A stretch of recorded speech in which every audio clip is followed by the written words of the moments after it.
criminal fame, insane heists, and a high-speed chase with a hot dog bigger than a car. You're not going to want to miss what went down in The Bad Guys Breaking in Episode 3, because this recap is about to serve up all the wild twists, hilarious disasters, and unexpected team drama we got when Wolf tried to turn the bad guys into headline-grabbing legends on live TV. Believe me, if you thought stealing diamonds was tough, try snatching a record. Breaking hot dog with the entire city watching. Let's dive into the chaos, comedy, and surprisingly touching moments from this action-packed episode. So, we kick things off with Wolf, ever the ambitious mastermind, struggling with a very modern criminal dilemma. He wants infamy, not just another petty theft. Wolf is tired of being 10th on the worst of the worst list, especially since nobody, even the average barista, remembers anyone outside the top 5. He's desperate for the crew's notoriety to match their criminal skills. After a rather comedic coffee shop robbery, where Wolf, in true bad guys fashion, steals free paper cups and actually pays for them just to prove a point, Wolf's confidence is clearly taking a hit. If people aren't scared of him, is he really a bad guy? Back at the team's hideout, everyone's picking on Wolf about his cup obsession and his existential crisis over being petty thieves instead of legendary criminals. Just then, opportunity knocks in the form of a vibrating phone. Tiffany Fluffett, a local news reporter, seems to want to interview the infamous bad guys. This sets off a chain reaction of excitement, skepticism, and hilarious anxiety. To Wolf, an interview would be the perfect way to solve their reputation problem. But as the team weighs in, things get complicated. Snake is dead set against talking to Channel 6 ever since they canceled his childhood show, Chester's Playhouse, adding some surprisingly deep emotional baggage to the mix. Shark, their master of disguise, is both nervous and prideful, showing off the kind of quirky skills that made him a star of disguise, even if he did mostly play furniture. Wolf, not easily deterred, sees a golden chance. The team reluctantly agrees, even though each of them brings their own chaotic energy and hang-ups to the plan. Webbs, the tech genius, is set to show off her hacking skills on national television, even as her missile demonstration nearly launches an attack on their own lair instead of the moon.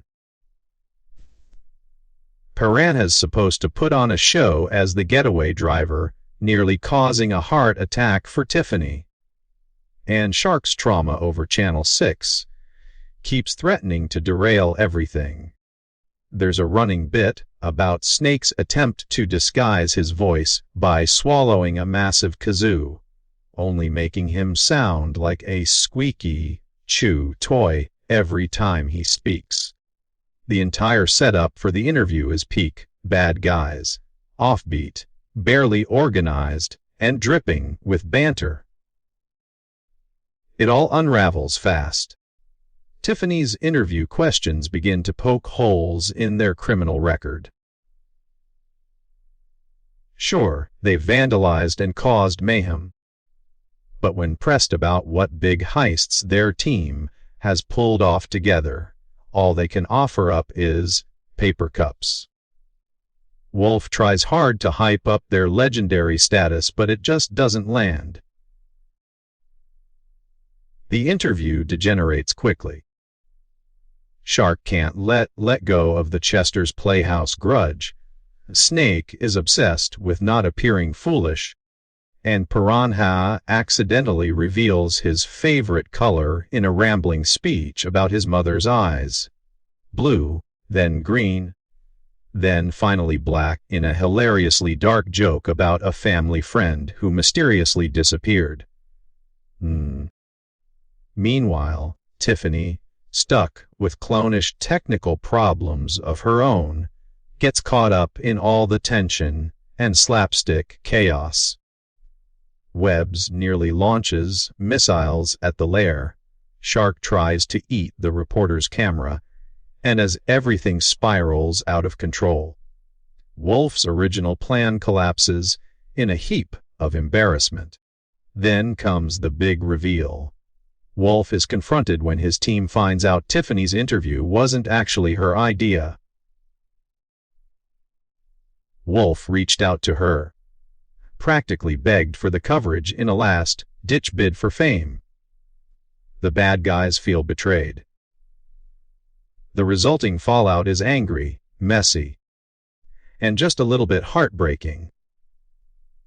Wolf admits he let his ambition get the best of him, lying to the team in hopes of a shortcut to fame, and the team is quick to turn on him, especially after Snake finally gets the kazoo out of his system.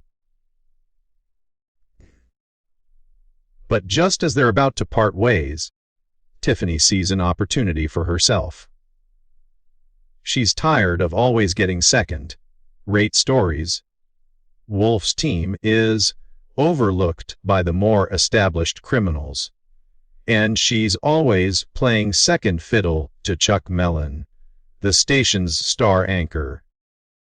Instead of airing the disastrous interview, Tiffany proposes a new plan. The bad guys could steal the world's largest hot dog on camera for her piece, giving both the crew and Tiffany a chance at glory. There's instant tension deaths if the bad guys fail. Tiffany threatens to air the humiliating interview, locking them into infamy for all the wrong reasons. Cue the Feist music, because this is where the episode really goes off the rails. The bad guys leap into action, planning the hot dog heist with even more urgency. Piranha, Shark, Snake, Webbs, and Wolf work together in all their dysfunctional glory. Our guard is taken down, jetpacks are powered up barely, and the team takes wild risks to lift the gigantic, sizzling sausage right out of its public display. But nothing goes according to plan. The jetpacks sputter and backfire. Wolf and Snake barely survive several close calls, and the whole heist plays out like a slapstick action sequence. As Tiffany covers the story live, switching her allegiance from the worst of the worst list to these headline-grabbing misfits, the bad guys fight off calamity after calamity. Wolf has his big moment, pulling off wild acrobatics, only for the hot dog to blast off on its own, causing an insane chase scene for the ages. In a genius twist, the hot dog itself becomes the antagonist, E.T. launching skyward, then careening through city streets with the bad guys in hot pursuit.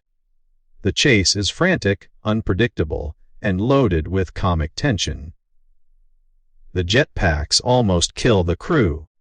Wolf and Snake nearly meet their end at the hands of sentient lunch meat, and the authorities are nowhere to be seen as Tiffany delivers live coverage with realish, pun intended. Cornered, exhausted, and with no escape, the bad guys do what any self-respecting criminal syndicate would do. They eat the evidence. Yes, in one of the episode's funniest and weirdest sequences, the entire crew devours the world's largest hot dog until it's nothing but a memory and a stomachache. Tiffany covers the disappearance, live, delighting in the fact that tomorrow's top story has just vanished into wolf, snake, shark, piranha, and webs. Not only have the bad guys outsmarted Chuck Mellon, they've wiped out the evidence of their own crime in the most chaotic way possible. We end back at the coffee shop, looping the episode full circle. Wolf is recognized by a random customer as the man who stole the world's largest hot dog. The notoriety he craved is finally trickling in. Wolf tries to casually steal another cup, not even bothering to pay this time, and rockets out the door with the team as the coffee splashes everywhere. So, what does it all mean? Breaking in episode 3 is all about what it really takes to be bad and famous. The bad guys want to be notorious, but their methods are so shambolic, their teamwork so chaotic, that they nearly ruin everything before coming together, in the end, for a ridiculous, food-filled victory. Wolf's desperation for recognition backfires, betraying his friends, but in admitting fault and chasing after that hot dog, he brings the crew back for one last wild ride. Tiffany gets her big scoop, the team earns a twisted kind of fame, and their messy, lovable personalities steal the show. And that ending, devouring their own heist loot rather than getting caught or making easy headlines, turns their story from petty thieves to improv legends in the criminal world. Broken friendships get patched, sort of. TV careers get warped forever, and the episode's message lands, Jeet. Real legends aren't made by perfect plans, but by never giving up, even when everything explodes in your face. Thanks for tuning in to this wild recap. What did you think of the bad guys' insane hot dog heist? Which character made you laugh the hardest?